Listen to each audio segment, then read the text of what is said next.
Hey guys, welcome back to my channel. It's good to see you guys. How are you guys doing? Drop a comment in the comment section if you're a day one person. Nonetheless, let's go. Welcome to the newcomers. All right, so here we're solving the equation. It says solve for x cubed minus 11 is equal to 53. So the same process you would take when you're solving 2x plus 1 is equal to 7. The same concept you would use to solve this one. So step one, we must get rid of this negative 11 by undoing the operation, which means if it's subtracting, you need to be adding in order to cancel the subtraction.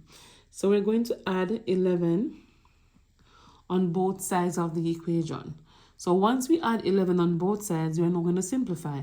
So we're going to cancel this 11 from that side because negative 11 plus 11 is 0. We're going to bring this x cubed down, and that's equal to 53 plus 11 to give us 64. Now we see that x cubed is equal to 64. There are a few ways we can do this. We can go through it by the cubic function method, or we can use the method where we get the exponents to be the same. So a to the b is equal to b to the b or something. Something we use x to the a is equal to y to the b. If the exponents are the same, we say the bases are also equal. So we can use this method. Some people don't like that method, so we're going to use the other method that's common to most persons.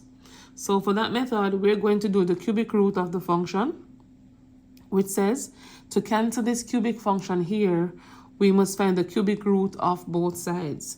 So we're going to say the cube root of x to the third and the cube root of 64. So this 3 cancels the x to the cube root right here. So this 3 cancels all of that. So that's x. And for this side, you ask yourself, what number do you multiply by itself to give you 64 3 times? And so 4 times 4 times 4 is 64. So 64 can be written as 4 to the third. So the cube root of 4 to the third, this 3 cancels this out here. So x is equal to 4. And x equal 4 is our answer. To prove this, if this answer is truth or not, all you have to do is to plug x equal 4 back into the equation, and if you get the answer on the right hand side, that means it's right. So let's check it out. So we're gonna say x, I'm rewriting it, it's okay, minus 11 is equal to 53. So right here, I am going to put my 4 here because that's the value of x. So 4 cubed is 64. 64 minus 11 is indeed 53. So we know that it is indeed the right answer. So thank you guys for watching. Remember to comment, subscribe, like the video. If you have a question or a comment, leave it in the comment section below, and I'll get back to you on the next one. See you soon.